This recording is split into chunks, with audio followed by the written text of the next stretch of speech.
Welcome back to Spittin Sports with Lamar. I am Casey Lamar, and I'm coming at you from the 256. Today, it will be back to normal. I know Friday, I was in Tuscaloosa. I got to shoot a video at my former workplace with my boss, David Mize. Was a lot of fun, and thank you to you guys. That was the most popular video we've had to this point, except for the very first video that I posted. But for 2 days, we're up to almost 65 views in the first 2 days. I really appreciate it. Everybody that tuned in. Hopefully you keep coming back and keep watching the content I hope or that I put out for you guys. But anyway, I really appreciate that. But today it will be just college football. A recap like I've done the last two Mondays or the last few Mondays. Like I said, that's how Mondays are going to go. College football. Tuesday is NFL football. So we'll just go ahead and get right into it from this weekend on Friday night. Also, it's just top 25 teams. I know there's a lot of football out there, but just cover the top 25 teams for now because that just makes it I can cover 25 teams or what happened in those games. Not much really happens outside of that because all the focus, unfortunately for some teams, is on the top 25. But that's where we will be for that. But anyway, Penn State on Friday night. Number 10 Penn State was playing at Illinois. Close game. It was a pretty close game till the fourth quarter happened. Penn State scored 35 points in the fourth quarter to win 63-24. They just went absolutely nuts in the fourth quarter. Easy game for Penn State in the end, even though it was close until the fourth quarter. Also, Friday night, you had Florida Atlantic taking on UCF. UCF is just too strong. Mackenzie Milton, he's one good quarterback. UCF overall, I think they're a good team. Can they compete with the Alabamas and the Georgias and Oklahomas in the long run? Maybe Oklahoma because the whole defensive. They're both just so offensively gifted outside of the defense. But anyway, Clemson, Ohio State. I don't think UCF can. I do think they're a very good football team. They beat Lane Kiffin and the Florida Atlantic Owls pretty easily, 56-36. Saturday we get into the majority of the games, the bigger games anyway. You had Alabama at home taking on Texas A&M, and Alabama once again easy, just cruise. They won by 22. They didn't cover the spread for the first time this year, but they won by 22 points. They really cruised. They were up 38-13 at one point. It's just easy right now, and it really looks like who can even beat Alabama right now. I know it was at home for Alabama, so it made it a little easier rather than being in College Station to take on the Aggies. But Alabama 45-23. Tua, we finally got to see him throw more than 20 passes in a game, and he didn't disappoint. 22 of 30 for 387 and 4 touchdowns. He also had a touchdown on the ground. Leading rusher in the game was Kellen Mond, which is pretty funny, but Alabama just cruise. Tua, he's special. We all knew that already, but he really drove that Heisman hype up by throwing for almost 400 yards and having 5 total touchdowns. Alabama, easy again. They get another easy game, Louisiana Lafayette this weekend, so Alabama should easily get the 5-0, but we'll see. Georgia, they beat Missouri pretty easily. They were up 20-7 at the half, and they just never really looked back. They ended up beating Missouri 43-29. Fromm did have 3 touchdowns.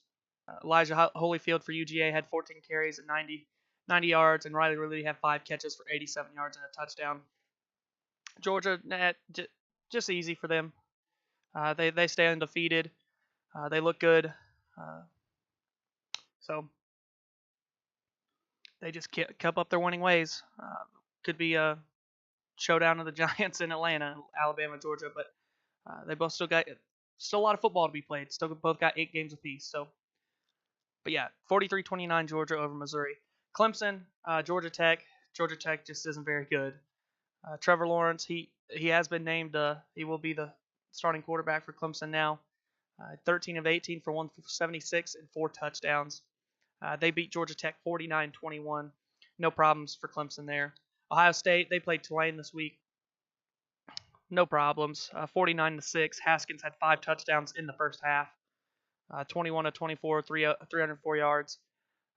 I think he deserves more hype, or should be looked at more, especially when it comes to the Heisman. But Ohio State beats Tulane 49-6. No problems there. Uh, the Oklahoma Sooners. That game was very scary for them. Army dominates time of possession with the run game, and the triple option offense, and they took Oklahoma all the way to overtime. But Oklahoma snuck away with it, and it was in Oklahoma's house in Norman, Oklahoma. So it's surprising to see, but they were able to keep Oklahoma off the field, uh, dominate time of possession, keep the game close.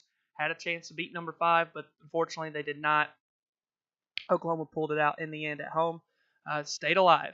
That would have been a very, very, I wouldn't say a bad loss, but it would have probably killed their playoff chances. Um, it's a bad loss in the grand scheme of things anyway. But Oklahoma, they survive, move along. LSU, easy game against Louisiana Tech. 38-21 was the final. Um, I know it was 24-14 at one point, but still, LSU controlled the game the whole time. No problems there. Louisiana Tech's quarterback did have a good game, even though he completed just over 50%, but he threw for 330 and 3 touchdowns. But LSU comes away 38-21. Stanford, that game was nuts. Stanford with the comeback win over Oregon. Just absolutely crazy the way that game ended. They ended up going into overtime. They got the touchdown on a tip pass, and they end up coming back to beat Oregon at Oregon in Eugene. It's baffling watching that game. What happened? Stanford getting back in and winning, but Stanford undefeated season stays alive. They should have lost that game, but shoulda, coulda, woulda. The Stanford Cardinals stay undefeated. Notre Dame finally woke up. Seems like they can only wake up for the. I wouldn't say Wake Forest is a bigger game, but till the last 2 weeks they were taken to the brink by Vandy and Ball State after they just pretty much manhandled Michigan for most of the game. Well, they manhandle Wake Forest on the road. I know a lot of people were looking for an upset there, including me, but Notre Dame stand up when they had to, or not when they had to, but they made a quarterback change. That might have been the fuel there, of course. But Notre Dame gets it done, 56-27. No issues there for them. Next game, number 9 Auburn. They won 34-3, but they were outgained by Arkansas in that game. So the score is very misleading.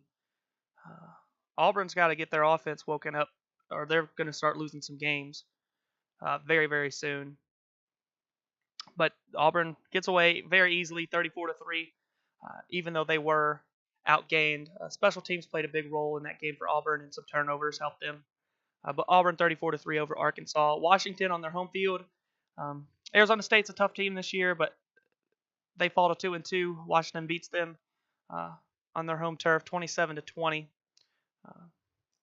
Probably home field was really what helped Washington there. It was only a 7-point game at halftime, but they canceled each other out in the third and fourth quarter by both scoring a field goal apiece in the third and a touchdown in the fourth. Washington 27-20. They get it done at home. West Virginia cruises Kansas State. They're just way too much, obviously, for Kansas State. Will Grier just keeps it up. 356 yards, 5 touchdowns on 25 of 35. Just absolutely filthy. West Virginia, I picked them to win the Big 12. I still stand by that, especially after how Oklahoma played against Army on Saturday. But West Virginia cruise 35-6. The biggest head scratcher of the weekend here. Virginia Tech goes to 0-3 Old Dominion and loses. Old Dominion's quarterback had the game of a lifetime, obviously 495 yards and 4 touchdowns. But still, it's an inexcusable loss. Virginia Tech, there's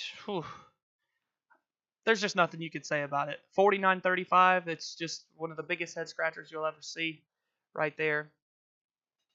Just terrible.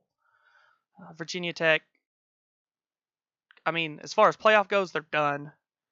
But they still got a chance in the ACC. That was their first loss. So, but Virginia Tech falls to Old Dominion, 49-35. Kentucky was probably the most impressive overall this weekend, 28-7. In that game, I think, I don't think, but I was hearing it and I kind of looking at the game. There was only one drive Mississippi State had more than 25 yards on. All their other drives were 25 yards or less. I mean, both teams were tied at 7 at halftime, but Kentucky really just took control of it. Kentucky, to really compete with the Alabamas and the Georgias, they've got to develop a passing game. Obviously, Benny Snell, he's a freak. He's good. I'd say he's probably one of the best, if not the best, running back in the SEC. Kentucky really rode him. In that game, he had 25 carries for 165 and all 4 of Kentucky's touchdowns. But they really got to develop a passing game. They had less than 100 yards passing. I think it was 71 off the top of my head. When I was looking at it, 71 yards passing. Mississippi State just could not get anything going for really in this game. Kentucky on their home field. Kentucky's defense, though, that defense is good. We'll find out how good they really are. I think it's the first weekend in November. They play Georgia. So we'll see. We'll see how good really Kentucky is when they have to play Georgia. It is a home game this year for them, but that's in November. Kentucky, probably most impressive all weekend. They just manhandled, basically, you could say, Mississippi State 28-7. Not a good night for the Bulldogs. Very good night for the Wildcats. Kentucky, they're ranked for the first time, I believe, since 2008 now. They jumped in at number 17. Duke's also in the top 25, but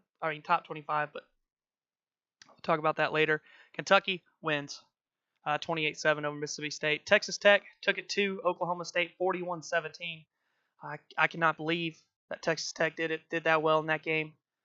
They manhandled Oklahoma State, shut them out in the second half.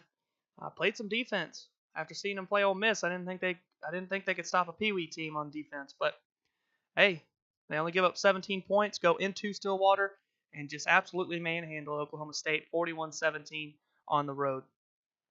Texas, where did this come from? They handled TCU. Of course, they were losing at the half, but the second half, they just dominated TCU. 31-16. Texas, I wouldn't say they're back. They lost to Maryland, so that probably ends their bid for any playoff contention. But Texas, they're looking nice now, so I wouldn't sleep on them if you got to play them in the Big 12 this year for the rest of the year. Wisconsin got back to the winning ways. They were losing going into the fourth quarter. They scored 14 unanswered to finish off that game, 28-17 over Iowa. Hard place to play, but Wisconsin got back to it. 1-0 in the Big Ten. They're my Big Ten winner this year, so they're 1-0. Hopefully they don't have any more hiccups for their sake like they did against BYU. But Wisconsin 28-17 over Iowa. Nebraska, Michigan. Nebraska is a dumpster fire right now. I know it's his first year, so it's going to take, look for more out of him next year. But Michigan, they scored 20 in the first, 19 in the second. Just easy, 56-10. If you're playing Nebraska this year, I know some people might overlook them and get snuck up on, but man, you could almost chalk in a win at this point. They lost to Troy. They lost to Michigan. They lost to Colorado in a close one. And they probably would have lost to Kent State. I believe it was Kent State, their first game, but it ended up being canceled. But Nebraska, bad times right now. 56-10, Michigan beats Nebraska on Saturday. Miami score 31 points over the first 3 quarters. They were beating Florida International 31-0 entering the fourth. Florida International makes it look a little closer because they scored 17 in that final quarter. But Miami, easy win, 31-17. Score looks closer than it actually was because Florida Atlantic scored all their points in one quarter, the fourth, when Miami was already up 31-0. But Miami, 31-17. Boston College, they get in the top 25 for the first time in basically a decade. and they immediately lose. They went 2-0-3 Purdue. Boston College was 3-0. They went 2-0-3 Purdue and got ran out of the building. 30-13 was the final. Purdue. I think Purdue's better than an 0-3 team. They just found a way to lose them all to this point in the season. But Purdue on their home turf really just took it to Boston College 30-13. Michigan State in a game I didn't think they were going to win. They went into the game 1-1. Indiana was 3-0, but they went into Bloomington and beat Indiana 35-21. Pretty 14-point win, but pretty easy win for them. They pretty much kept it was a 14-point game at halftime. Then at the end of the third, it was a 21-point game, and then Indiana put on 2 touchdowns in the fourth to make it 35-21. But Michigan State, they cruised along back to their winning ways. So back to I wouldn't say their winning ways, but you know what I'm saying. They won. They're back on track after that loss to Arizona State out in the desert. And then you had number 25 BYU playing McNeese. BYU easily wins 30-3 in that contest. No issues there for BYU. One thing I did want to look at real quick is the top 10 and just list a couple notables. Alabama, of course, number 1, Georgia 2, Clemson 3, Ohio State 4, LSU moved up to 5, Oklahoma 6, Stanford 7, Notre Dame still 8, Penn State jumped to 9, Auburn fell to 10, Washington fell to 11. But big movers here. You got Kentucky jumping in from unranked to number 17, Texas from unranked to number 18. Duke is now ranked 22nd. Mississippi State fell to 9th. You also had Cal is now in the top 25. Texas Tech joins the top 25. Biggest mover that was already in the top 25, you had Michigan and BYU both jumping 5 spots. Michigan's 14. BYU is now 20. Oregon actually moved up with a loss. They moved up to 19.